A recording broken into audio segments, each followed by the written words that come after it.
2. Okay, we're good. Sorry about the hiccup here. So we're going to continue on to part 2, collapsing with Casey, with our guest here, Randy Thibeault. Close enough. Thibeault. No, Thibeault. Thibeault. Yeah, my nephew. Actually, I think my @ symbol for my Twitter account is Thibeault, T and then BOW. You know, like so. And my nephew carries that handle on Facebook, which is easier to remember, right? Just Thibeault. So, well, that way it's impossible to screw it up. It's Thibeault. But yeah, all my life though, French name, right? There's Canada's was pretty much 50-50 there. It's French and English, especially in this half of the country. And, yeah, is there a little bit of a rivalry in that, or? Oh yeah, absolutely. I mean, it's two colonial powers that one was the winner was the UK, Great Britain there, and but the French pretty much had already occupied most of Quebec, so they just they maintained a slightly sovereign identity, and they've been trying to separate ever since. So anyway, it's crazy. Even it was in every home, every northern town, every community that was split. It was split religiously and with language, and eventually that just got consumed by English and just Americanism. So, which pretty much consumed the whole world in its ideology, right? The dream. Yeah, what we're talking about? I forget. I think we were previously we were talking about bucket lists too. I don't know if we if you got all the way through that or not. I don't know. Well, I was Justin was talking about the next music he plays. I'm really envious. He had a good time anyway. I mean, and I hope I hope I'm wrong, and I hope that everything just but I mean, to imagine what it means to open up again is to ignore the reality we're in, right? So we're in a paradox, and there's no other way to look at it, right? So and we're individually and collectively in a paradox. So it's and subconsciously that's bleeding out in all kinds of ways, right? Like and it's all the troubles that people have. It's all it's in an underlying thing in all the arguments we have, all the disagreements, and I don't know. It's so easy. If you got money, you can just ignore it, right? That's true. Yep, privilege is a get out of free jail card for as long as it lasts. Yeah, that's almost up too, but for now it still works. Well, the great thing about the Monopoly game is that there's only so much money, right? So eventually someone gets it all. I mean, that should have been enough. That game. No, no judgment on anybody that likes the game or ever played the game and enjoyed it, but that game just put me off from the time I understood the rules. Like I thought, man, like I wanted to kill the other person, like for being such a, I don't know. It wasn't like other games, obviously, because other games are games of chance, and this is a game of complete, domination and consuming the other person, and not just a game of chance, So. Yeah, it's very cutthroat, right? Yeah, like it seemed like the most evil thing, and now they got new versions of it. Capitalism will do anything, right? So they got new versions of it that are like more forgiving, and which is insane. It's just more insanity from capitalism, it's crazy. Yeah, I try to soften it up. Well, they have different angles to different TV shows and Yeah. characters. And I remember I had I believe the Pokemon one, but I never think I'm pretty certain I never finished a game of Monopoly when I was younger. I always got so bored of it because it was such a long process. Yeah. If Yeah. you had multiple people that were financially savvy and smart enough to continue generating an income without losing everything, then you had 2 or 3 people going back and forth, just trading money instead of, losing to the point where it's just like, this is boring, let's do something else. Yeah. Well, and then there's the then there's the background deals. Well, okay, I'll lend you some more money to keep playing the game. Like, right? Yeah, like, Yeah. and essentially that's what this is, right? Like That is reality too. Like, yeah, it is. It's that's how the real monopolies are. Yeah. These backroom lendings, or who knows who that signs a law into place that is actually a lobbyist backing this corporation. Yeah. Rights over somebody else or a natural resource. Yeah, it's quite the racket, metaphorically and literally.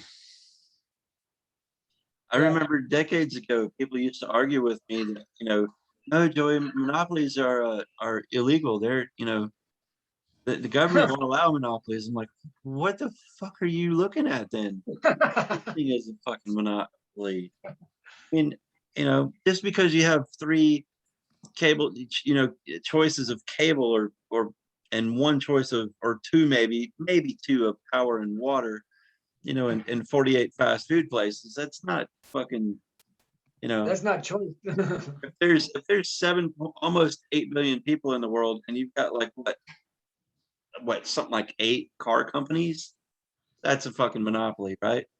There's only 8 people that are making money producing cars. Yeah. For the whole entire, planet. That's if that's not a monopoly, just because it's not 1, 8 or so, 8 or 16 or whatever out of like 7.8 million people, somebody's got a possibility of a chance at creating something for themselves, creating their own business, their own income, their own, starting something and being competitive in this world, right? Yeah. But I mean, like the more I understood, like I at the same time as I was I discovered Guy, I'm just making observations about recent understanding of different personalities that are, that I admired, like Noam Chomsky, like Peter Joseph, like Abby Martin and Lee Camp, and what's his name? What's his name? That the guy that worked for the Guardian that exposed the whole Jeremy Snowden, Scahill, yeah, or Jeremy Greenwald, Robert Greenwald, or yeah, Scahill, yeah, Scahill's another one too. But is that his name? I think it was Robert Greenwald. He called out Scahill's media company. What was he was doing?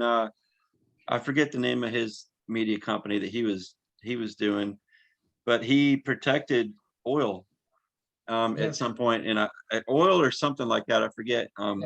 And Robert Greenwald, I think, was the guy that he left. It was The Intercept. He left The Intercept. If you just Google Robert Greenwald, leaving The Intercept, you'll get the Glenn Green. Yes, Glenn. I'm sorry. Yeah, that's who I was trying to remember. Yeah. Yep. And the more you said Robert, the further deeper it went. Yeah. So I realized that if someone is hyper focused on one aspect of this, they just don't want to see, because they're trying to make their point, and their entire income is making this point. It's their entire base seems to be making this point, and they're reluctant to leave that for anything else, because they think, God, I just can't handle anymore.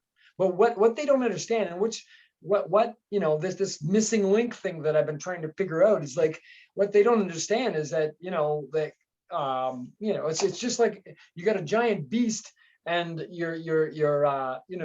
let's say water can kill it, but you're basically sprinkling it with a garden hose, like with a sprayer on, but high pressure can kill it, but you just refuse to focus all that pressure on the weak points of that beast, and I realize that it's not their fault. They're just too hyper focused on their aspects to actually, and they also stuck in their own corruption of needing to pay the bills, and it's not their fault. They're stuck in a paradigm of necessity, right? Yeah, man.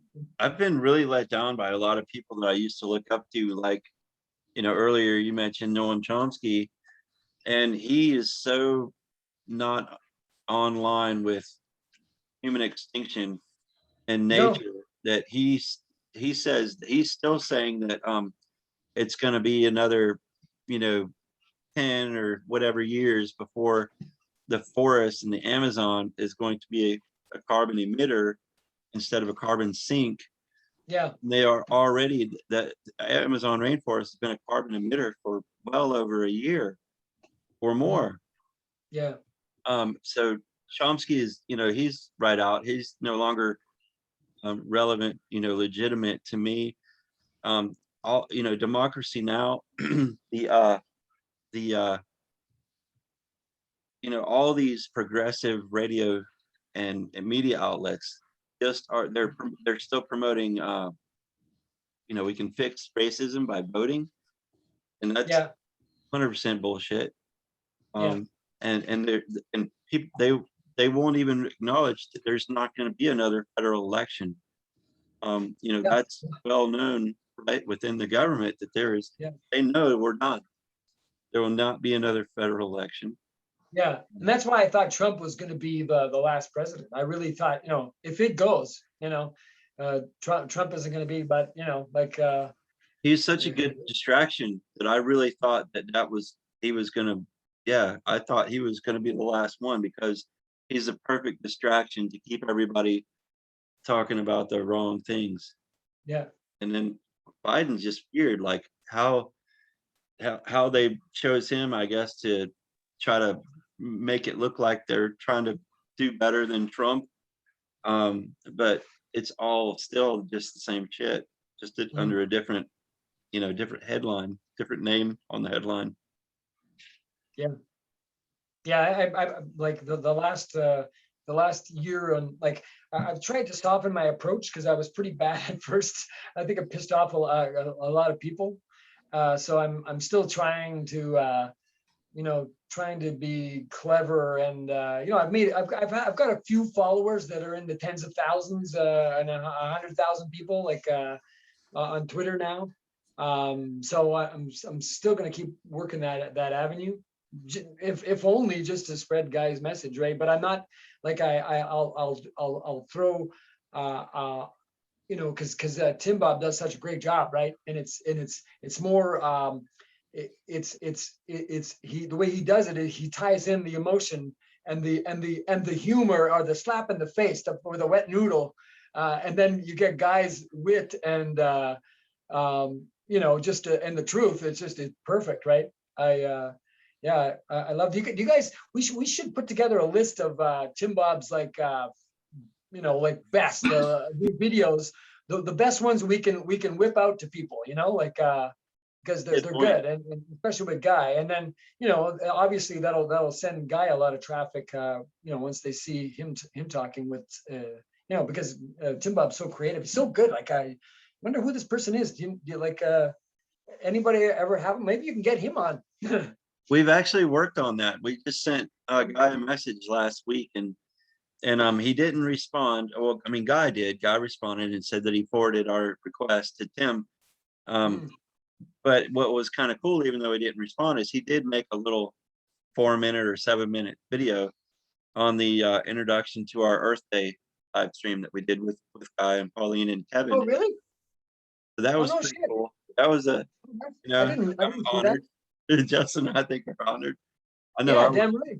And so yeah, we're trying to get him on. And man, it would be cool if we did. Maybe it'd be fun to have you on as the second co-host, and we'd all three of us do a Yeah, yeah, do yeah. a I would talk love that. with Tim, because it's cool that Yeah, you get it, and that you appreciate that. And I think that if we are able to do an interview with Tim Bob, I would want your perspective in that interview. I think it would be really yeah. cool. I would love to, I would love to have, I would love to be able to perform my song well enough to inspire him to make a video out of it. That's on my bucket list now. Now Oh that I've wow, met yeah. Tim Bob, now that I'm a songwriter and all, that would be the icing on the cake for me. Because God damn it, I don't know how to do it.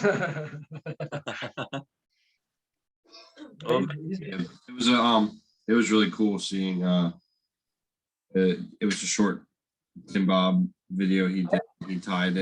Um he tied in just kind of random conversations that myself, Joey, Guy, and Pauline were having with an older talk of Janaea Donaldson interviewing Mike Rupert and things like Okay. that. So there's just kind of this interplay between how you and I and Joey are answering each other like Yeah. that fast. Tim Bob orchestrates this video as if we were this kind of leap through time, like the two videos are talking between each other. It's just cool. It's cool to watch.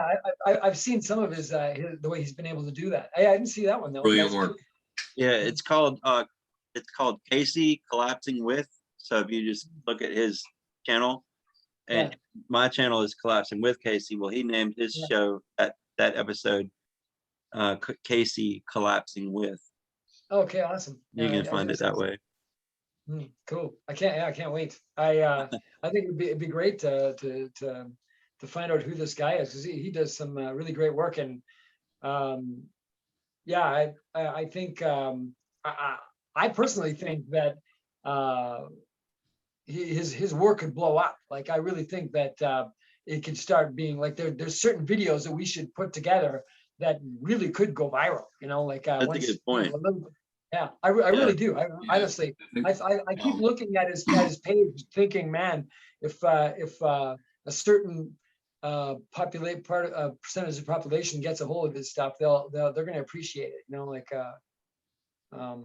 Yeah, it'd be cool, right? I mean, it'd be cool to be to witness that. It'd be another thing on our collective bucket list, right?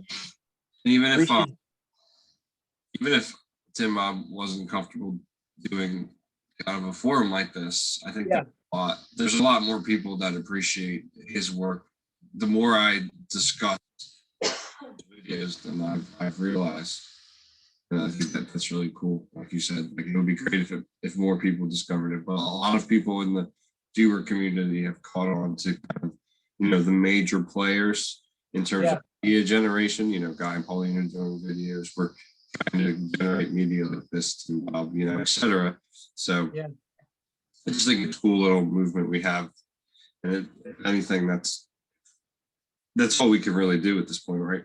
Yeah, I mean, we're just doing your best of the things you love. I'm actually Joey. My brother and both my sons actually were into some motocrossing there, but I would love to have some conversation about that. My brother, he's the one that introduced me to motocrossing, like 70s motocrossing, like Bob Hanna, and he was Marty late 70s, yeah. Smith was early 80s, late 70s, early 80s too, yeah. Yeah. Do you have a charger? That's funny. No, I don't, but your mom doesn't. Yeah, excuse me, guys. Yeah, I liked what Randy was saying earlier too, Justin, about doing like a top 10 favorites for Tim's videos. Maybe we could ask people to submit their favorites and come up with like a top 10 and have everybody share their favorites. That's a really good idea. Let me put that on the notebook. Right on. Or one of the notebooks, like there's only one. And Four. sorry to our listeners too. I'll try to keep things on track too. And you were starting to talk about some moto history, Randy. And I'm definitely up to talking about that too. That's Oh, cool. it's part of my life. Yeah. The 70s. My stepdad was he was the he was inducted into the AMA Hall of Fame in 1990. No, maybe 2000 ish, maybe 2000, 2002, right around there. He was inducted into the AMA Hall of Fame.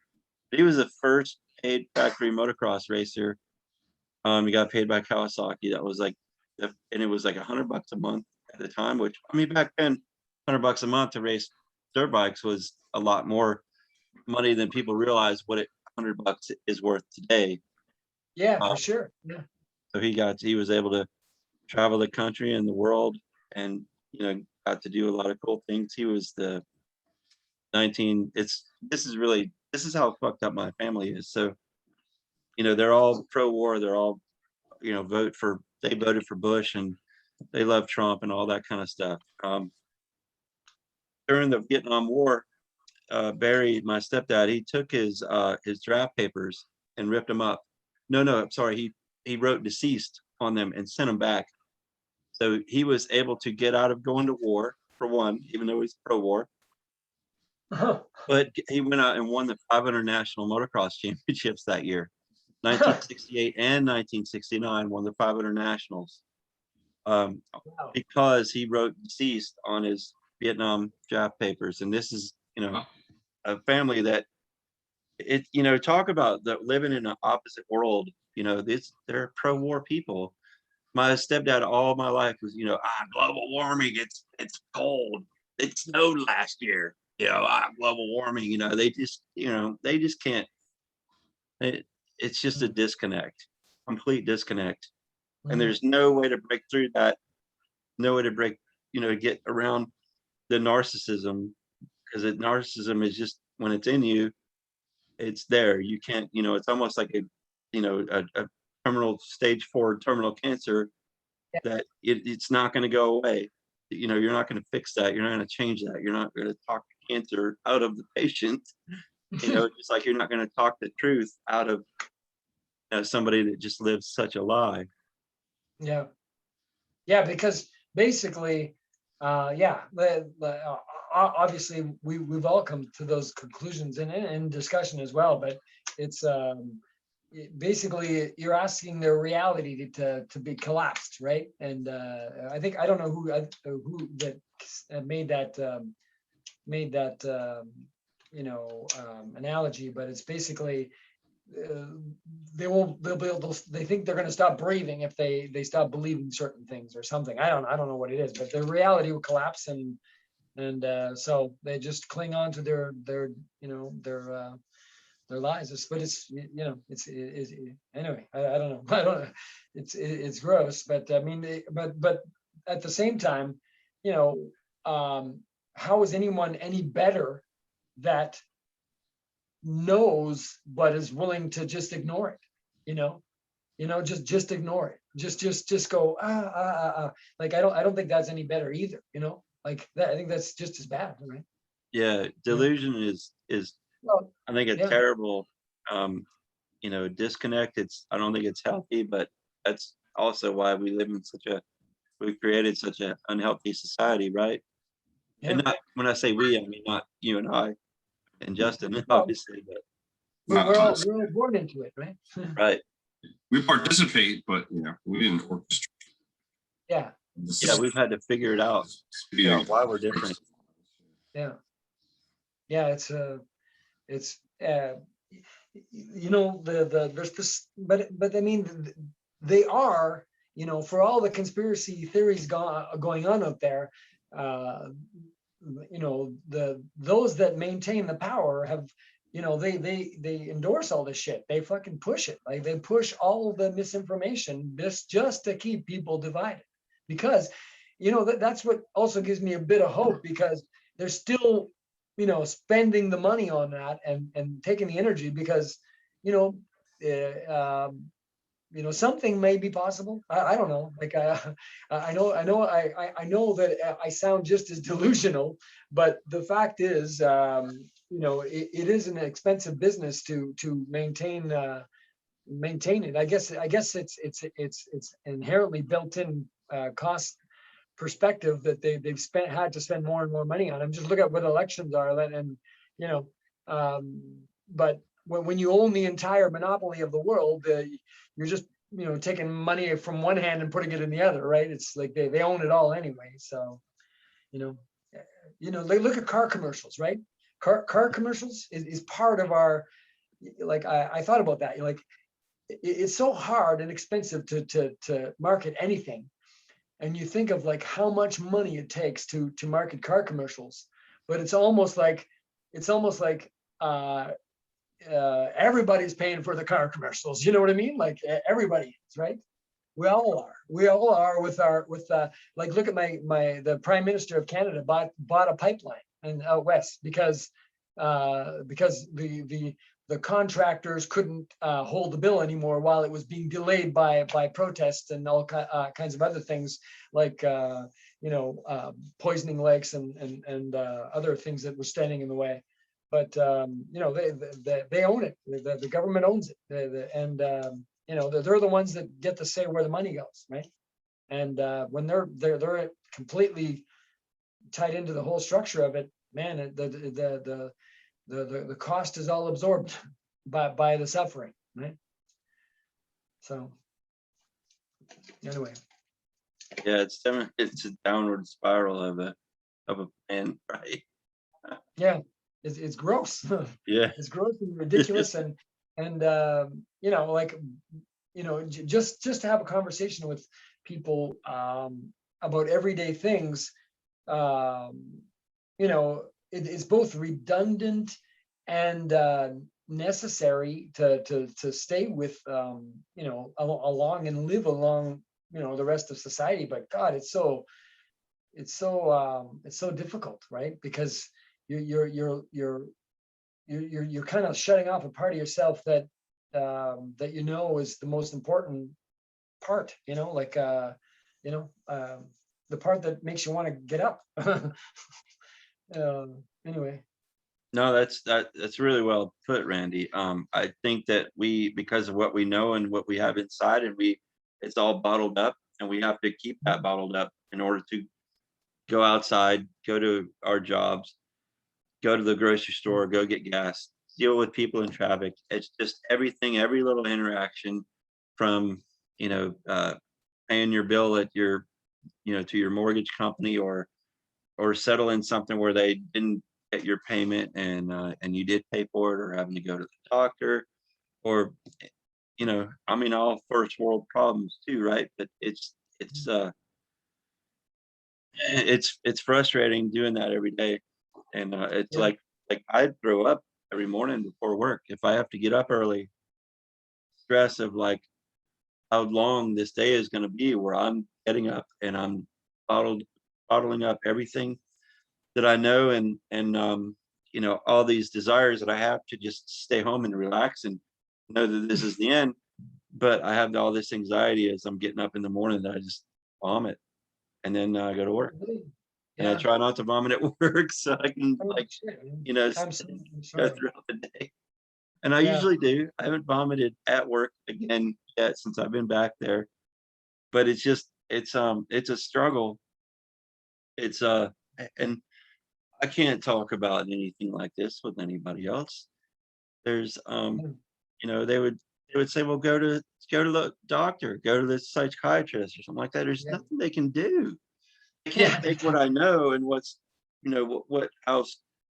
how stressed and uncomfortable I am with feeling like I'm wasting my time, having to do things that I don't want to do, like go to work every day, or deal with a shitty customer, or a shitty situation where I paid a bill but they're not acknowledging it, or having to buy a new car because your car took a shit.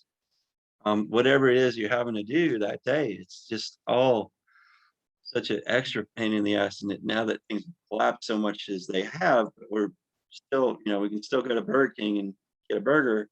But other than that, everything has collapsed so much that literally everything is a extra step, multiple extra steps, a huge extra pain in the ass at this point too, right? Yeah.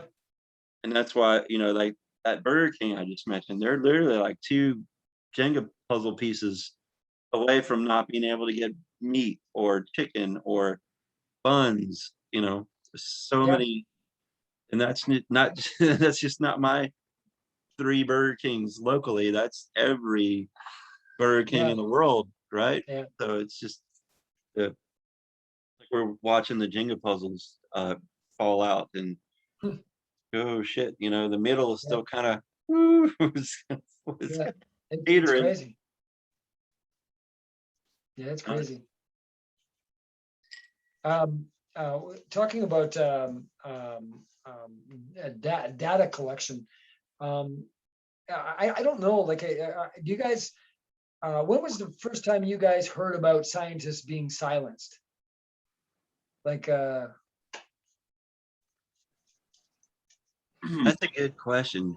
A long time. I know the truth has been silenced forever, so I don't know that I could even say like a specific point. Justin? Um, well, I'd have to say 4 or 5 years ago when I started looking into guys' research, because I hadn't really understood that scientists were reporting findings, but leaving out certain points or cherry picking data to make the situation look not as dire.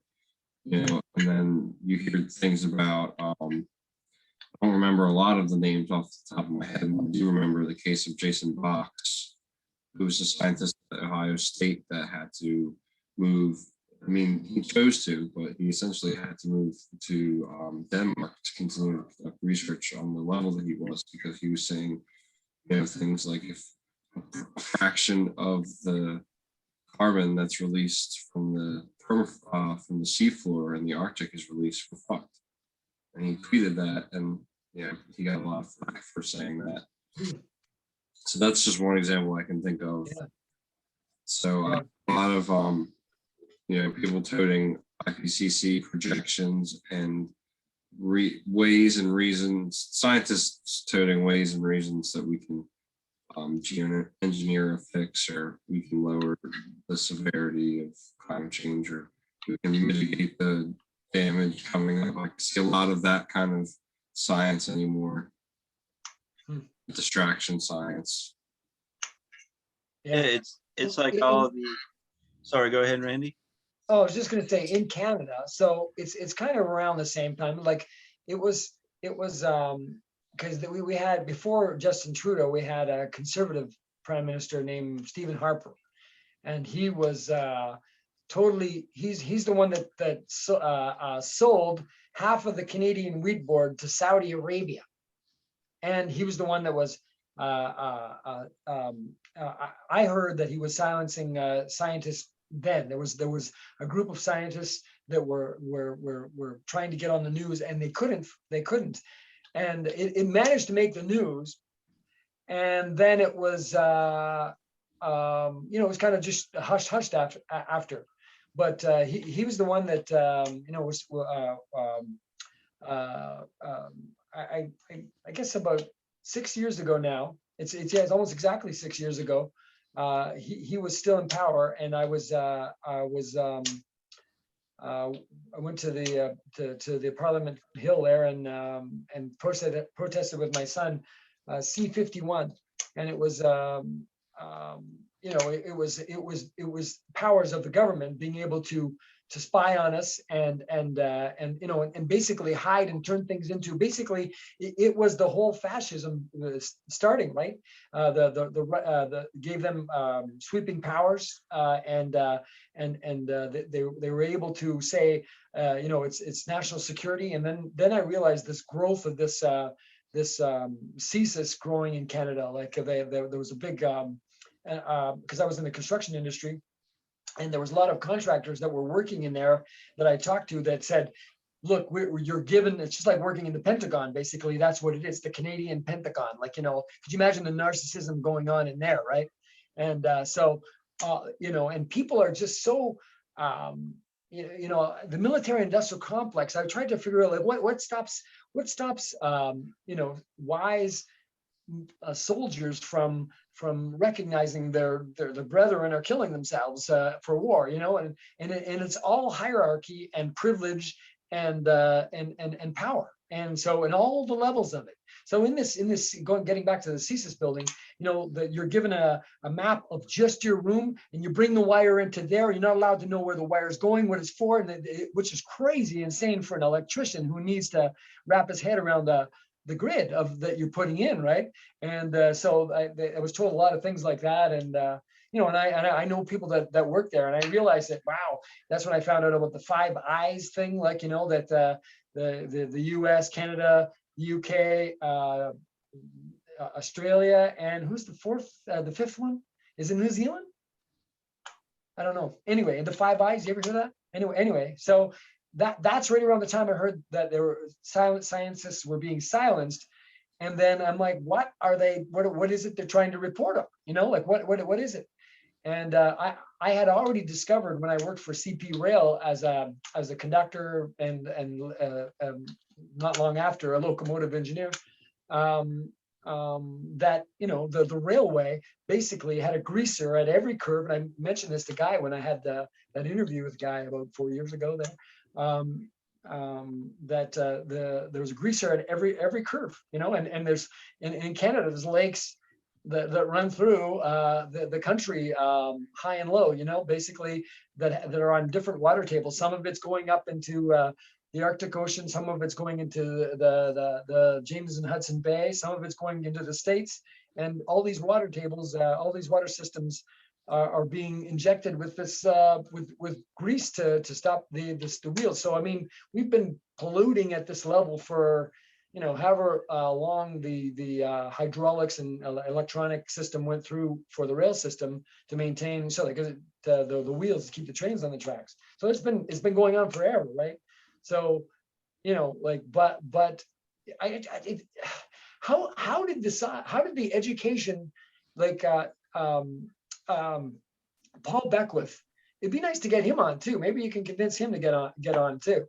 Anyway, Paul Beckwith has been recently saying, you know, he blames the education system, like the whole university system of not allowing you know, the quest for truth and knowledge and focusing more on the frills of education and you know, all the needs of the society instead of maintaining the integrity of truth. And you know, so, but why did it take, like, I mean, oh God, it took an awful long time, eh? Like, I mean, you know, yeah, like the machine was quite convincing for a long time that it could go on forever, right? I mean, when you take of all of the people that are at the knowledge level of even somebody like Guy, but which is, you know, like there had to be somebody at some point, but I mean, you know, what a failure of integrity and true responsibility for so many that came before him, right? I mean, that are still around today, you know, like it's, you know, I don't know. I hope that language is spoken before the lights go out, you know, on a world level, like where we can say, okay, the gig is up, you guys, this is crashing, it's obvious, stop it. And I thought we were getting closer to it. Did you guys? I know my girlfriend is her father was a movie director in Slovakia, so you know she insists on watching the Oscars. But what's that guy, that British guy that did it last year? But he kind of like basically said the world's ending, you know, like and was it Ricky Gervais? yeah, Ricky Gervais, yeah. Okay. So yeah, you know, I thought we were getting closer when that was said, you know. I forgot about that. That was pretty cool. Yeah. But, there's been more instances in pop culture, but I think the same way Joey has elucidated at this point that people have gone into the ER dying of COVID and they just refuse to believe it exists, that they have a cold. I think there's always going to be this sect population, and unfortunately I think it's huge chunk of the population that is just going to deny that mega droughts exist, deny that food crops disappeared, that resulting lack of food crops and transportation of them crashes the economy, that all their money and their assets dry up. Like, people are going to just deny it, and they're going to like be, looking at the sand sift through their fingers and the dust that used to be their front lawn, and just kind of question everything. But I think at that point, Whipple kicks in and takes mercy blows a lot on us. But anyway, I've been listening to a lot of archives. Like, I've been going back and researching, because I discovered a lot of this information in 2016. So I went back around 2010 to 2012.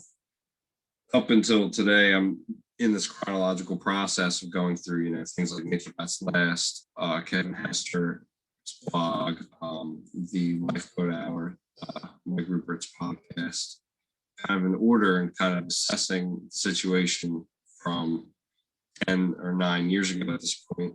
And there's so many similarities to how close we are to the edge, so to speak, that just tells me that, like you said earlier, even if we squeak by and miss a blue ocean event this year, there's a greater chance with the El Nino next year that we'll have it next year. And even if we squeak by next year with habitat, it's only a two after that, but things are going to persist. Like, too many feedback loops have gone on year after year, and are stacked up. It's kind of hard to explain to people what the difference is between being in a canoe going down a stream and falling over the edge of a giant waterfall. Like, it's hard to explain to somebody that's calmly sitting in a gently rocking boat, slowly moving down a river, what it's like to be in free fall and fastly accelerating towards the bottom. And that process is going to take only a year or two. So whenever the process occurs, which is what we're trying to pinpoint by kind of nitpicking on DOE will happen and other things will happen, like methane releasing, is to kind of pinpoint when we get to that waterfall, because shortly after that point, we're going to lose a lot of telecommunications and electricity, and a lot of the privilege of being able to have discussions like this about predictions and when. It's going to happen so fast. Yeah. Yep. And actually, it was Pauline who told me made the connection about people dying of COVID and not realizing it, denying it, because as their doctors tell them they're dying of COVID, they're telling their doctor, well, my president told me that COVID wasn't real, so why am I dying? No, you're dying of COVID. And that's, that's what is going to be most people's realization when they're taken out by a disaster, or, lack of food, wet bulb temperatures, all this stuff that's climate related, climate and economically related, because they're all interconnected, too, right? Yeah. But we can see the unrest in the world, right? I mean, for both the the pandemic and the way it's being handled, and all of the corruption, and the fact that things are very, very difficult for people, and we can see how the government chooses to handle it, right? I mean, they're like in Colombia, they're outright killing people, just disappearing them, and that's pretty much how it's going to go. Like, if the masses don't take control of the narrative, it's just going to go like that. And I just, I want to, in my music and in my words, call everybody out on their willingness to ignore the suffering of others, because this is how it's going to go down. And shame on you. I mean, because you weren't your best self. Dude, I want to be on the front row of that show. Yeah, right on. Yeah, right on. So you heard that Elon Musk was on Saturday Night Live this weekend? Did you catch any of that? No, I didn't even know. I don't pay attention to any of that stuff, so I'm way behind. I do, because I'm still trying to be current, right? So Yeah. I hate Elon Musk. 4 years ago, 4 or 5 years ago, I wanted a Tesla so bad. I thought, this is the way to go, right? But I hate that motherfucker. And I think all of that, the Mars research is to just be able to last longer here. All of it.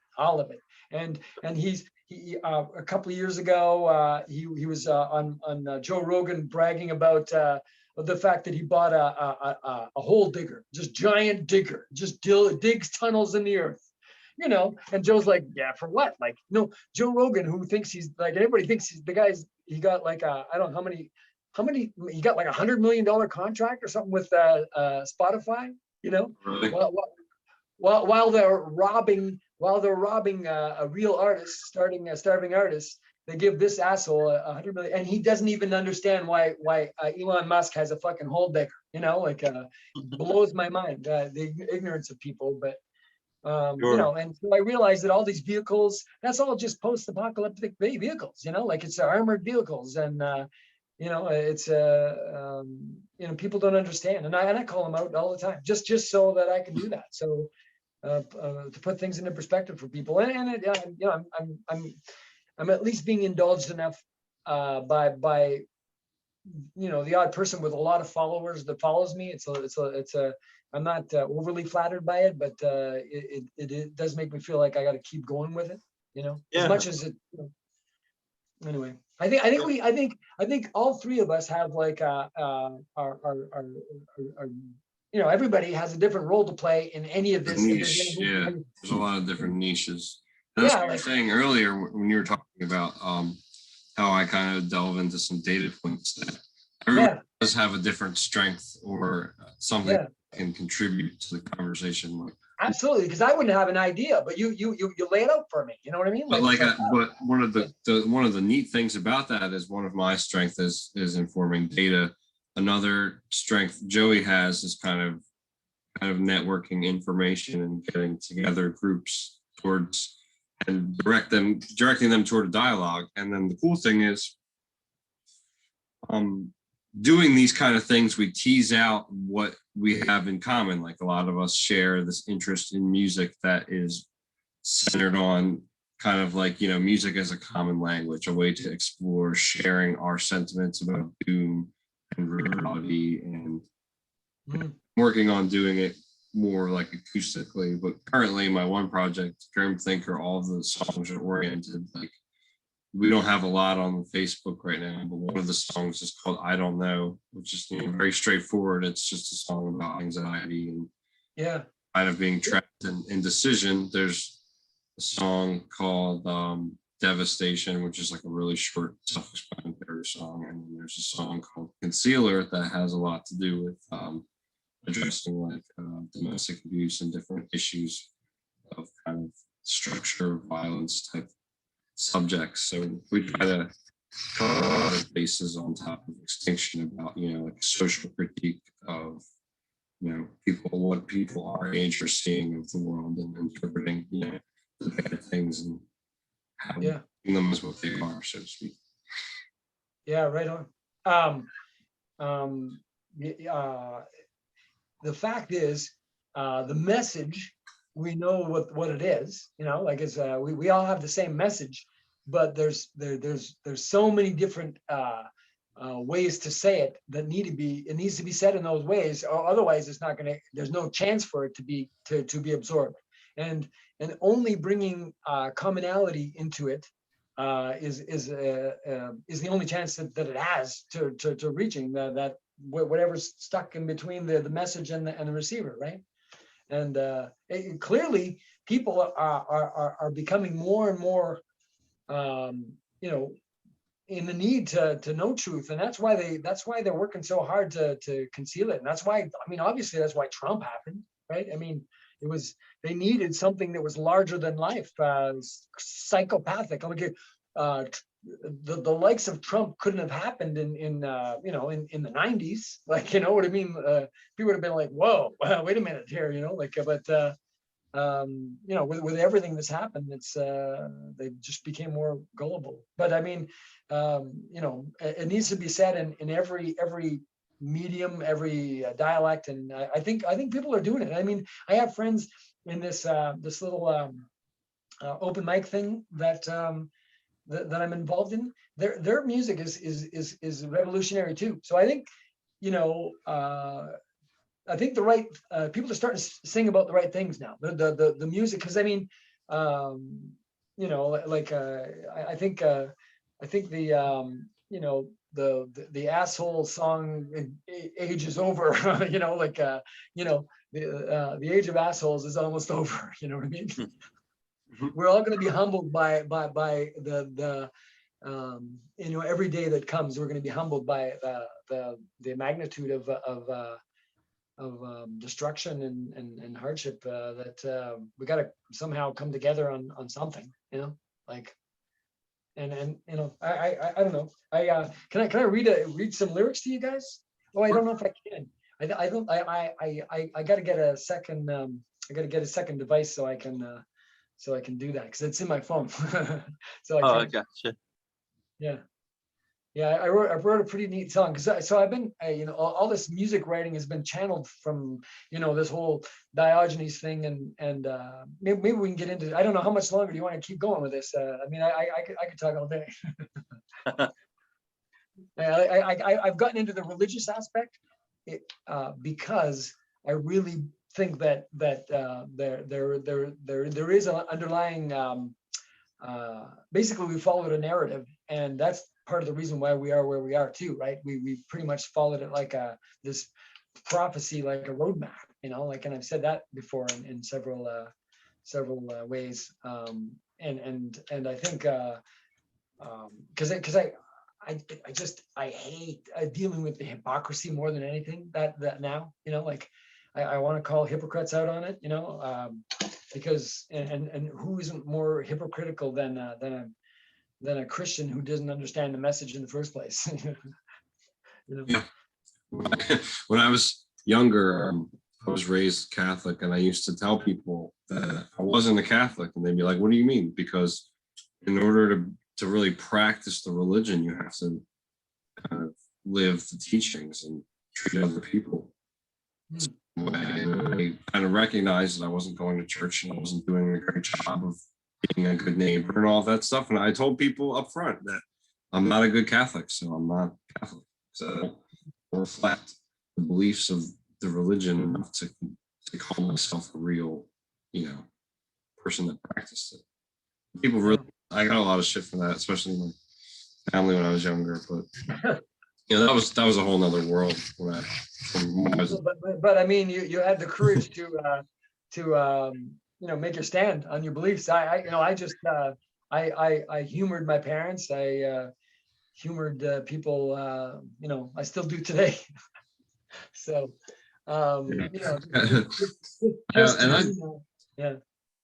I do. I got into it a bit more so with my mom, and I do love my mom. She did a lot for me, but I kind of challenged her religious beliefs a bit when I was a teenager and I was younger, to the extent where I look back on it now, like maybe I should have just, you know, let her believe what she wanted to and not try to turn her worldview, because, you know, here we are today talking about how impossible it is to change a lot of people's worldviews and opinions, and Yeah. it's just one example layered on top of another. That, you know, people that are good people that you really care about and are doing good and trying to make the world better still don't really get this.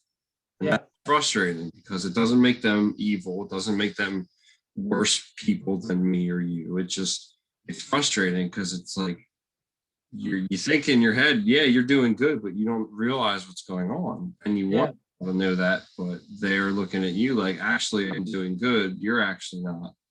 It's just kind of back and forth, like, oh, why are you looking at me? I'm the one planting trees. I'm the one cleaning up the neighborhood. I'm like, well, that's good to do. You know, I'll if I can allot some time and find a place that will accept me this summer, I'll plant some trees too. Just you know, that's good for the area. It's good for local community. Yeah. But to say that, to do that, and then turn around in a forum like Joey mentioned, there was a forum a couple months ago where there's somebody in there talking about how we need to just plant trees and That'll be a feedback loop eventually that will suck enough carbon out to turn the ship around, so to speak. And it's just like having that mentality planting trees it's just toxic to me, because it's like, That's like saying that you can die from smoking pot. It's not gonna happen. You can smoke all the pot you want. It's not gonna kill you. Like, Excuse me one second. not immediately. But it's not gonna turn. You're gonna suddenly choke out 5 minutes later, whatever. It's insane. There's, and we look at history and we realize we haven't evolved any at all. Like, the only thing that we can really say is that once in a while there's maybe a little bit of truth that gets out. For instance, the Guy McPherson's appearance on Bill Nye's Global Meltdown, which I thought was a really interesting show, and I love the way that they talked about grief. I think they did a pretty good job with explaining grief to someone like me who's not very well, not very well educated on that. So that was kind of cool. But also the part that the guy was in, you could never say that today. You could never have anybody on television say, I don't see a human on this planet in 2030. Mhm. And you could not fucking air that right now. That would just freak fuck people. And we all know 2030 is, Yeah. because it was so long ago, that 2030 is, that was a pipe dream then, because it was only for the last human, and now it's way more of a pipe dream because there's so many things that have been done and said, just these little nuggets, but you could not do that on today's media. And it is interesting that you brought up the global meltdown, because that's the first piece of media that led me to discover Guy's work in the first place, was his appearance on Guy's Global Meltdown, because I've been interested in climate change, environmental degradation, the effects of sea level rise now, which, as we talk about it being the issue for us first worlders, there's a lot of poorer countries like Kiribati and the Solomon Islands that are experiencing sea level rise now, and people are being displaced. And so that's what I was researching in college up until I discovered Guy's work through that kind of documentary that Bill Nye did. And I kind of took me back in my chair when I was 22 or 23, hearing that there weren't going to be people around by the time I was 40 or younger than 40. And I mean, even today, when we talk about 2030, I would be 38, and I can't even picture what that would look like, because of how hot the world would be, and how much there's a time lapse I looked at today through Google Earth that just kind of showed how suburbia kind of sprawl develops, like how the forest slowly gets cut away year after year as more developments. And it's from 1984 to last year, and I wasn't even born for 6 or 7 or 8 years from 1984 to, I was born in 1993, so I guess that's 9 years. I forget what year it started, so I'm like messing my math up. But in the short time since I've been alive, you can see how fast forests have been stripped away, how fast a lot of mountain ranges in the Arctic that were entirely white, entirely sources of albedo, are completely dark mountain rock, and contributing to the heating and contributing to feedbacks. It's been a very short time, and I can see these drastic changes already, and that just tells me that it's just harder for me to picture a future where things aren't that much more serious, where we have giant Category 6 storms and tornadoes. And I don't see an economy that's already been rocked and socked by COVID and all their, financial, billionaires hoarding the wealth type situations. I don't see all of that coming together and surviving an escalation of disasters that are just going to be billions of dollars, that are going to destroy trade ports and businesses and supply routes. I don't see that playing out in the next 5 to 10 years equaling human survival. And that's just me as kind of like a quote unquote young person situation. Yeah. Yeah, like I said, in my years, I worked in the early 90s. I worked in the forest industry, and I worked for the first job I got was for a husband of a cousin of mine, and my brother-in-law worked there. But when I was a kid in the 70s, they were still cutting with chainsaws. Like they were still cutting trees with chainsaws. And my hometown was a logging town. So I mean, there was logging trucks in my hometown every day when I was a kid, right?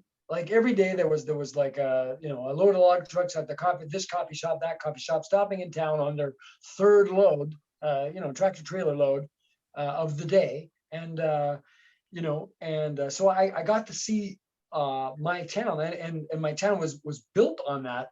I got to see that start to drift away, and that less and less people worked in the forestry industry. I saw it die away. And so when I was 18, I built this what was at the time a super mill. Okay, so my summer job was to frame a roof over a working sawmill, and which was insane to think about today. Like 18-year-old kids climbing on 60-foot trusses that required a piggyback, another truss on top just to make the triangle. It was so long, maxed out over a working sawmill. And this thing was just like the mountain of sawdust was so high, it was incredible. The stockpile on both sides of the highway of spruce and jack pine was mind-boggling to think about today. But to me, it was completely normal. There's just mountain like behind the highway of trees, as high as a transport truck, or even higher, and 16-foot lengths, all different lengths, but in some cases whole trees just piled. And it like I don't. You guys are younger, so do you remember Fern Gully? No, it was a cartoon about these maniacs, cutting down all the trees, and these little fairies and everything went against to fight for this part of this valley that was so important to these these little people. And it was nothing for me. But I saw that all disappear, and I saw American companies buy Canadian companies. And that's when right when the softwood dispute started to happen with the United States and Canada. And basically Canadians were just, we were like, okay, well, we're going to fight you in court, kind of thing. And we basically kept as fast as they could make it. And then you had all these guys that work in the bush, the guys that own the equipment. They were making money on their equipment, but they were still into a $500,000 of debt in one or two pieces of equipment, right? And it just eroded to a flagship mill, and this building within, I put the roof on when I was 18. Within 10 years, 10 to 12 years, that mill is gone. The whole thing is gone. All the wood, all the equipment, the biggest shingled roof in Canada at the time we were doing, it was gone within 12 years. And so it was just, I watched it in my lifetime, and this kind of stuff ate away at me. Like, I knew the world wasn't right, like, and so my next job was working on a smaller piece of equipment, which was this smaller company trying to get into the Scandinavian way of logging, which is thinning the forest, which is still maintains the integrity of a forest. And so I have a lot of connection to forest. My dad, in the 50s, worked for the what was known as the Lands and Forest, and it was government taking care of the trees, and it was a completely different mentality, right? Like they you know, there was conservation, and you had this the 70s, and they realized, okay, we got to take care of this stuff, and you know, had all these. I had Ranger Rick books, you know, as environmental books, and you know, so like it was all. But I mean the machine won, you know, the machine of consumption won the whole deal. And even today, like my town, there's a handful of men that still work in the bush. My brother-in-law is one of them. My brother started working there in the last couple of years, just building roads. My other brother-in-law was working on equipment, and basically the north is stripped. There's no great forests that I remember of being a kid. There's pockets, but the somehow between the 90s and you know, like it was just it was going on before our eyes, and then they stopped worrying about clear cutting, and now everything's clear cut. You know, like everything is clear cut. So when you can't regrow a forest, you know, nature can grow forests, but man can't. You can just maybe it can, if you leave it alone, it can start spreading again, but you know, you can't regrow a forest. You know, it's just not the same, and all those animals are dead. And I'm going to go up this summer, and maybe this is something we can do. I'm going to go up there, and I'm going to go in a bush plane, and I'm going to go look at the forests. And I wouldn't mind sharing that video with you guys. And this guy is he's a environmental lawyer. And he, you know, it's a, you know, so his family maintained their privilege by running a tourist business that you know, that has privilege to have lakes that are secluded, and the government basically lets them have these places for the economy, and they create jobs, whatever. And but you know, he's been trying to fight against spraying glyphosate, because that goes on right now. Seasonally, they spray glyphosate. It prevents the growth of berries that compete with the saplings for their you know, fiber business, and that's all it is. There's no care for the forests anymore, and it became Ministry of Natural Resources in the late 70s, right? Went from Department of Lands and Forests to Natural Resources, and that's all they care about. Anyway. And even, you know, even just you know, not doing a clear cut, but cutting down some of, you know, to leave some, those machines that go through that completely destroys all the terrestrial species. Yeah, absolutely. So Yeah. even that's not sustainable, and that's no, it's not either. It's all a big scam. That sustainable would have been you know, keeping the world at about 10 million, you know, for until they could figure out how to live with that, you know, like anyway. And I liked what you were talking about you built that roof over the sawmill and everything, you know, and like what you said, 10 years later it was all gone, right? Yeah, about a decade, maybe a little bit more, but not much. And I saw it, you know, here I saw Atlanta Stadium, or at the Georgia Dome. Sorry, it was. I remember it was built in like 91. I remember being there in an event in 92. So it's definitely open, brand new in 92. Well, it didn't even last. So 1992, it was the first year of the Georgia Dome. This is obviously a major dome. It didn't even last. So in say 19, 20, probably 2019 or even 2018, it was demolished. That's an entire stadium, entire enclosed dome stadium. That's insane. I mean, you talk about the waste in that. There was nothing wrong with that place. Yeah. And but because, you know, they want to just you know. I'll tell you what was wrong with it. It wasn't making money. It was, but you know, that was like, and that was another thing they did was everybody was talking about how they were going to pay the taxes for it, and we did, but also because of the media and other people who believe the media were saying, oh no, that's not, you're not paying for that. That's the city's doing it. You know, it's all funded and it's not coming out of your pocket. Bullshit. it came out of people's pockets, and it was only after it was built that, of course, then, oh yes, now we're going to tell you, yes, you did pay for this bullshit stadium that you already had one built that was fine, that wasn't even 20 years old. You know, Yeah. wasn't even that old, wasn't even, 30 years old, or yeah, it was less than 30 years old. I mean, it's Yeah, that's basically insane.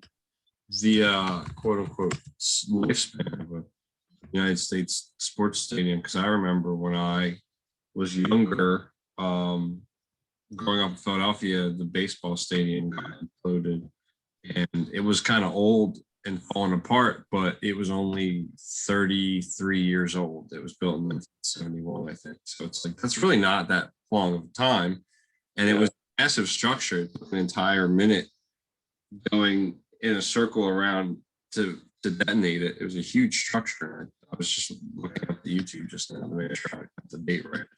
But yeah, it's kind of crazy. And you mentioned earlier planned obsolescence, Randy, which is something that in high school when you talk about computers and iPhones, just change this one small component to the circuitry so that you can't reuse it that next year. And really, all you really need is that same piece to be the same, and you can reuse it every year. But because that's not generating money for technology companies, Yeah. you have to change a little piece. It's the same thing as, that's why I wait a long time. I have a cell phone that's like 4 or 5 years old. It's a smartphone, but because I got really annoyed, even as a young, you have to keep buying these like cords to connect to your headphones, your charger, and you got to buy this and that. I'm just like, I'm dying soon. I don't really want to worry about having to get tangled up in 12 cords. I'm just not. Yeah. It's Smoke a bit, play music. it's gross. And like when you're self-employed and it requires so much equipment to do your job, like I don't know how much money I got invested, like all my money in my life basically, basically it feels like in the things that I need to do my work, and it just got worse and worse and worse. Like tools last. I used one tool. I had a sander that I had that I bought in the early 90s, like 93, 94, that just conked out, and only conked out because I was rough with it, so I could still fix it. But I said, oh, okay, well, in the time it takes to get the part, I'll get a cheap one as a substitute. And this sander lasted like 5 hours, and because I didn't use it right away, and I didn't, it didn't break within the first use. It was past the 30 days, so I had to send it away, and I got it back almost 3 months later, and then it lasted not much longer than that.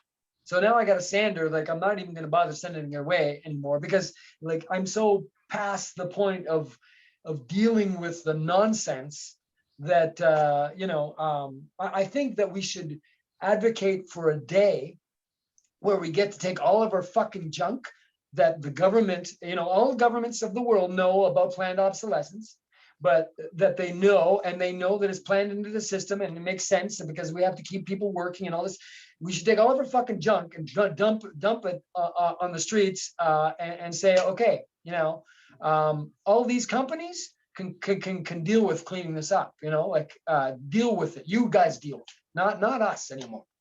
Because now you pay money to get rid of your garbage that you've wasted your money on in the first place. You know what I mean? But I mean, these are third world problems at this point. But you know what I mean? It's like maybe it's a way we can engage people, because it's one of those things that we're all going to relate to.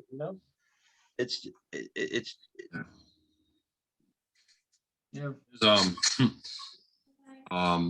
It's funny because like I said, I came across the message of all of this coming out of college, and I realized, I went into social work for a bit, but I realized what I was doing ultimately wasn't going to stave off extinction, and it was wearing my mental health down, and it was benefiting me or keeping me, more rent paid, and food in my belly. So I dropped out of it after a few years. But during that time when I was making some money doing that, I'm still making money now, but I devoted a lot of that time, and instead of working overtime, I'd focus on band practice, or I would play some shows, and I would do that. And I put a solid bit of money into my drum set over the years, upgrading it and replacing different parts and Cool.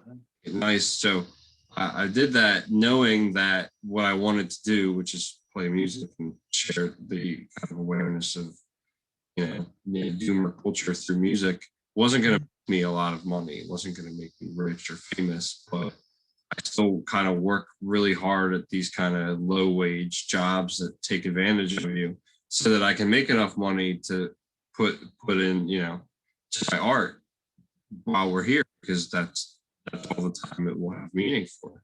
Right? Yeah.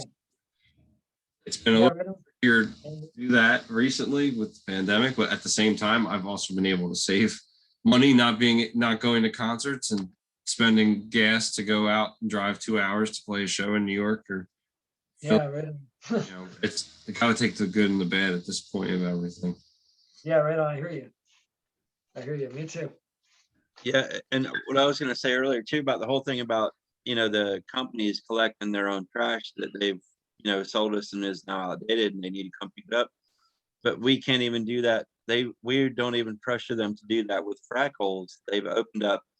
They're just methane pouring out all over these frack holes all over the planet, and yeah, we won't even put any pressure on them to mitigate that in any way. Yeah. And if we did, it would bankrupt the oil companies, because oil is so subsidized and propped up in order to keep the lie going, keep the system fed, keep the plastics, the tires, literally everything that is essentially that we turn into trash as well. We use and turn into trash. But just all that is kind of like a figure eight, an infinity, figure eight. Yeah. Well, I mean, it can be infinity, because we know as well as as anybody that the gig is almost up. Right. Yeah. Infinity until there is none. Absolutely. Yeah. Yeah. Well, one visual is that I liked was the Ouroboros, right? The Ouroboros, the snake or dragon that eats itself. Oh yeah. Somebody said. Ouroboros. Yeah, that's actually that's actually one of the accordion songs. Yeah. Oh, cool. Yeah. Is Ouroboros? Yeah. That's a sign of infinity, but I'm there like, no way. The original meaning of that cannot be infinity. It's nothing that consumes itself could go on very long. Right. Yep. Yeah. There's a lot of species of snakes that eat other snakes. They're typically called king snakes. That's why a king cobra is a king cobra. A king snake in America is a king snake because it eats other snakes.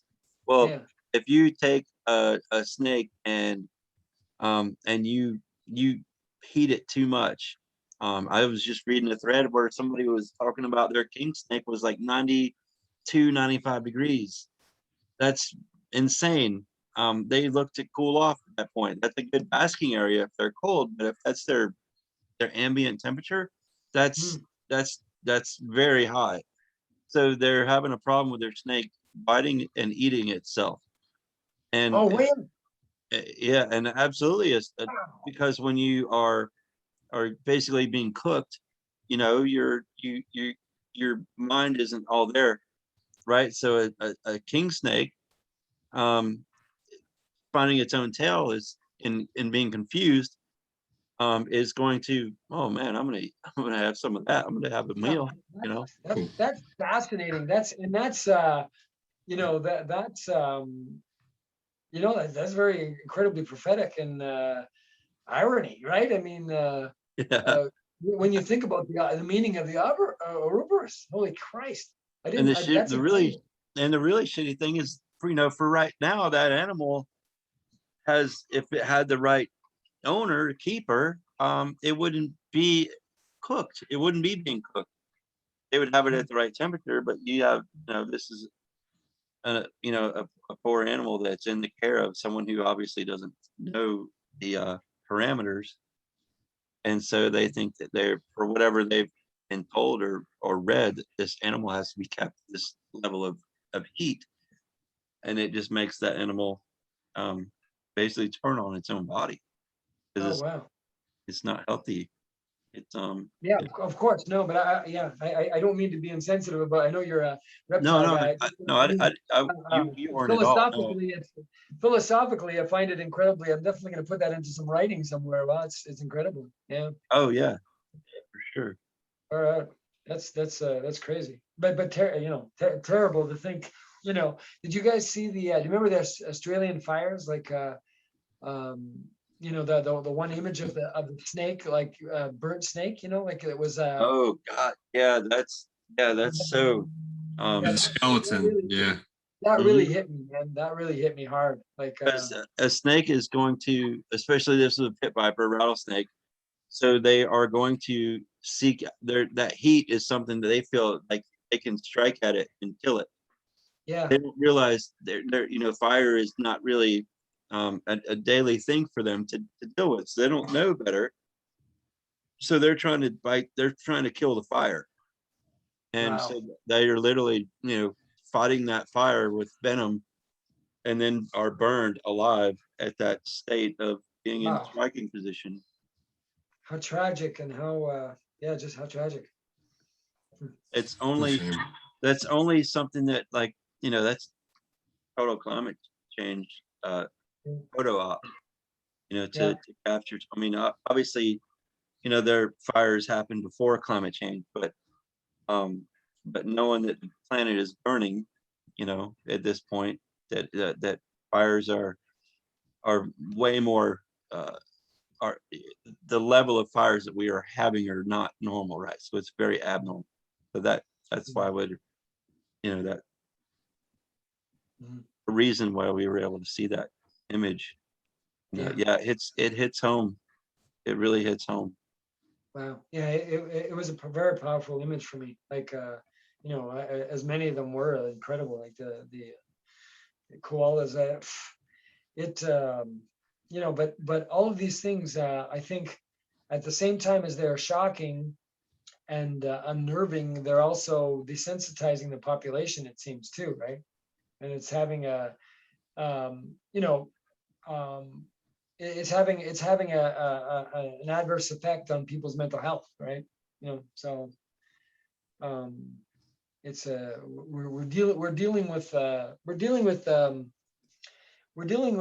it's like dealing with a patient that you don't know anything about, like, because it's such a um, unpredictable state that people are in right now. Like, just like talking about going to talk to to a counselor or a shrink or something, that can't really relate to your problems. It's just as bad, right? I mean, no one can soothe. Yeah, they're To me, the, completely the, the useless only doctors, soothing thing, the only soothing thing to me is to be able to speak at this point, is, right? is just know and know that there's people like you guys that are out there that also know. Otherwise, it'd be like living in that movie 12 Monkeys. It'd be like the world feels like that sometimes. Yeah. Yeah. Yeah, it's disgusting to me that doctors and all these people that are supposed to be all, so professional and everything, but Yeah. it's because they've all went to the same government regulated schools, paid an exorbitant amount of money to be indoctrinated, to be lied to in order to answer the questions properly that gave them that piece of paper, so that they can have this mindset that, you know, these drugs are good. These drugs will help your mental, your physical or mental issues. And I've never bought into that because I've always kind of seen how corrupt, and Yeah. especially since I found out about, how real everything is and how dire everything is, how close we are to the end. And I can talk to any doctor I meet, which is only 2 or 3 because I can't afford to go. But when I have to have and when I have something going on, I have to see somebody about it, they will not they will not agree. They go, I just got last week went to the eye doctor, and my eye doctor was like, "Oh, I can't wait till, COVID is over and we don't have to wear a mask anymore." Like, you're a fucking doctor. How the fuck do you know? How the fuck do you not know that this is not going to end? We are always gonna be wear a mask, and that we're already at the end anyway. Therefore, this is the end, and we're always gonna wear a mask. And Yeah. then, years prior to that, I spoke to a doctor and tried to talk to him about, everything that was going on. I was in there for a gout flare up because I had stage 3 kidney disease and I needed some of my medicine to make me feel better to get rid of my gout. And I started telling him about, everything that was going on. And he was just like, no, no, no, that's way down the road. Like, how the fuck am I a regular citizen? I can't even afford to fucking, I can barely afford to piss in a bucket.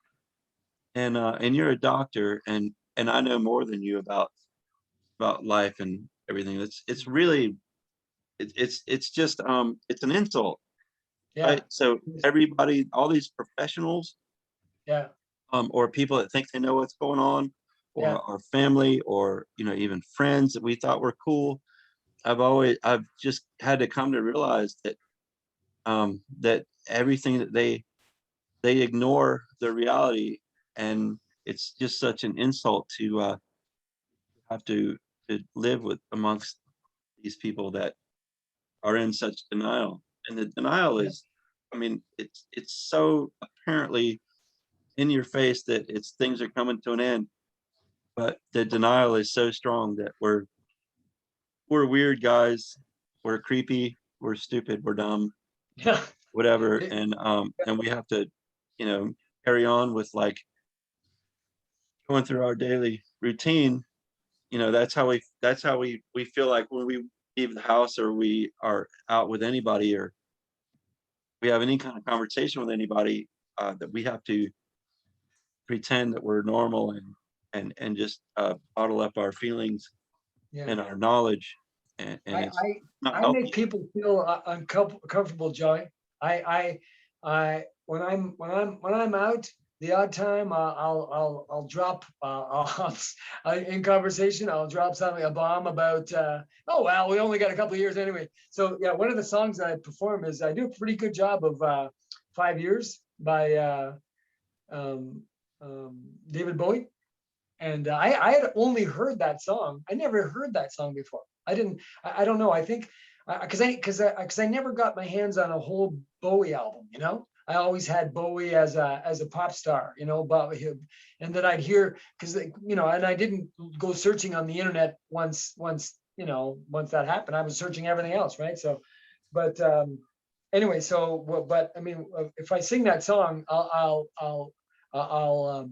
the last things are, we got 5 years, and then he goes, and then I say, we got 5 fucking years, like really, like honestly at the end, or now I'm starting to say, we got 2 years, like so anyway. Yeah, that's cool. Well, I mean, Take it those.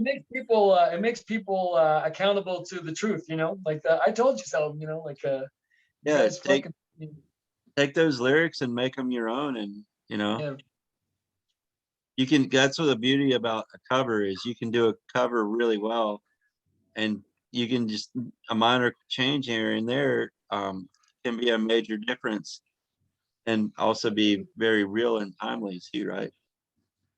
Yeah, and think about it. This song. I think the song was like written maybe in, I don't know, 72 maybe, or something like that. Maybe it was 69. I don't know.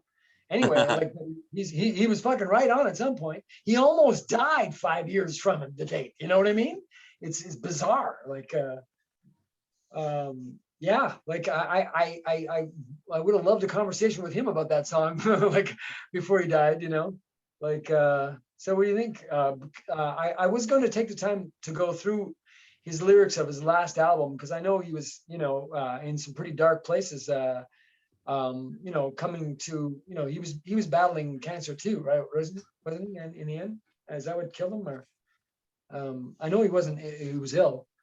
Anyway, so but you know, this is the truth. And then another song is American Pie. Like if you listen to those lyrics, it's like pretty obvious what he's talking about. You know, he talks about fascism and you know, and you know, in religion and all the things that people do to you know, have these heroes and you know, and it's all a big fucking lie, you know, like you know, the day the music died. I mean, it's he says it's you know, in other more recent interviews in the last maybe 10 years, he said, yeah, no, it's kind of apocalyptic song, right? So Yeah, like one of my favorite bands, the Meat Men, they're really disgusting. They're super just offensive, but it's in a comedic way for the most part. And but one of their songs is was one of their first songs was One Down Three to Go, about a song about the Beatles.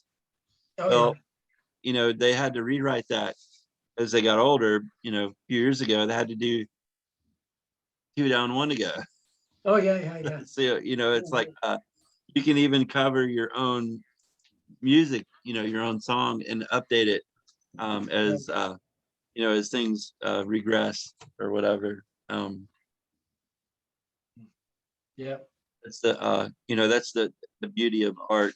And whether you're the original artist or even, you know, even doing a cover, uh, you know, in out of respect for the original song, mhm. you know, even No, whether absolutely. it's yours or not, right? Yeah, well, that like just the meaning of songs too. I'm in my little collage I'm putting together, and maybe I'll get to share that someday. Who knows? But you know, I've got quite a few songs in my repertoire, and they're all songs related to near-term human extinction, like you know, in some way, in the way I'm attempting to share and have people look at them. And you know, if I can put together the imagery with the message. One of my skits is like, well, you discover more and more about him. It's basically an echoey sounding, and it's basically this guy living in a cave where just a little bit of light's coming through, you know, and you can hear my background, and he's talking to himself, but he's basically talking to his whoever was with him, which is probably his wife or his girlfriend or whatever, and he's kind of like, you know, in this big argument of you know, their perspective that they choose to live and how wrong it was, and you know, basically you know, I guess I'll give it away, but the mice are eating his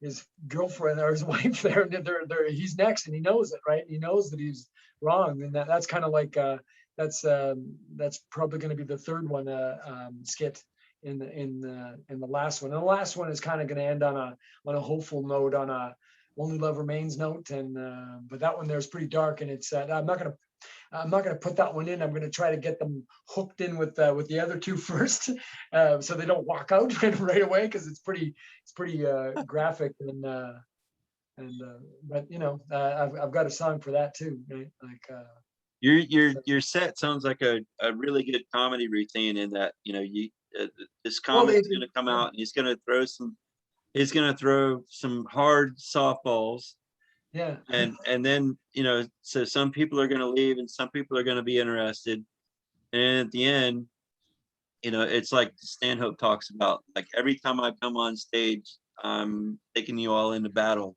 We're not all going to be here at the end. oh yeah, Some of yeah, you will yeah. some of you will get fed up and And won't that's honest, right? It's watch it. Yeah. honest, right? It's honest, and that's why guys like Bill Burr have done so well, right? Yeah, no, I love that. Honesty is, you know, I mean, it's the best policy. That's a cheesy, Yeah. you know, uh, but it really is. I think like when we first talked about, you know, back in the beginning of this conversation, Randy, you were kind of talking about everything, and I could see that you were an open book, and I think that as we get to the end of our conversation, that you have maintained that, and how everything that we've talked about, going full circle, uh, in order to be in this mindset and to be able to talk freely and open, and also look for, because we feel like we're bottled up, right? Where everything that we know is pent in information, and we want to explode with it, but nobody wants to deal with the truth. And being an open book, I think um, is what is a really good connection for people like us, so that we can, Yeah. we can find each other at the end, and go, oh man, you too, Yeah. as well. Holy shit, that's cool. Because now we can talk, we have open dialogue, and deal, with the reality, the severity of a, a, a very near future, where there will not only be nothing on the planet, no life on the planet, but not even oceans, right? There won't even be any water. All No. the water will be, because we've cooked. People don't understand that we've literally cooked this planet. We haven't even seen the 10-year lag yet Yeah. of what and how we've grown. Population is just bombed, continue to bomb in the last 10 years even. We are not even on the cusp of the reality of the realization of how much we've cooked this planet, right? And going to all the ionizing radiation, and boiling the oceans off. I think that's like a really hard sell for a lot of people to grasp and understand, but I think, we can see. Capitalism can't do anything with that, right? Right. You know, It it can can't. It can't. It's the snake that's eating itself, and it can't stop at this point, right? yeah, But yeah, I would love to. I would love to come back and give you an update on some of those things, both of you, like musically too. And I'm going to check out more of your stuff too, Justin. Yeah. Maybe with that stuff, and maybe the glyphosate thing. I would like to maybe share that with you. So maybe maybe in a future shot. But we should do some of those things we talked about, like the thing with Thibeault there, and Yeah, no, that's a Right. great idea. And if Randy, if you wanted to, like, I'd love the Afrizin song to Nature Bats Last. That's so cool to me. Yeah. If you wanted to write something like that for for collapsing with Casey, I would Yeah. be incredibly honored, and I know it would be Yeah. from the heart, Yeah. and it would be amazing. And Cool. and even like you and Justin collaborate too, because Yeah. you guys, I was thinking guys too. are, Yeah, I've got you could work on something. yeah, dude, that would be. heavy metal roots. Yeah, I was a big fan of Black Sabbath, and then later Metallica, Iron Maiden, and stuff like that. And I did get to jam with my teenage kids. That's another. Maybe we'll share that for another story. But it was fun. I had some good times with them when they were teenagers, and singing. Die, die, die, my darling. From Yeah. the Misfits, Metallica covered it. Yes. Yeah, yeah. Yep. It was good. It Oh, was. you can never go wrong with some Misfits, some Danzig, Yeah. some 138, and oh man, there's so many classics. Yeah. Anyway, well, it's been a real pleasure being talking to you guys, man. I'm really looking forward to Likewise, man. Yeah, yeah. The one thing that I Great do look episode. forward to is I hope that none of these conversations are our last. And and that's not just between Justin and I, but for all of our guests that have been on. Yeah. Which is a pretty short list, because not a lot of people want to talk about this stuff. But the people that can, I really appreciate, and I appreciate your knowledge, Randy, and what you brought to the conversation. And man, I definitely wish the best for you. Thank you for sharing your story. And yes, let's do this very soon. Do a second part 2. Right on, man. Yeah. Good to talk to you. Have a great day. Thank you. Thank you guys so much, man.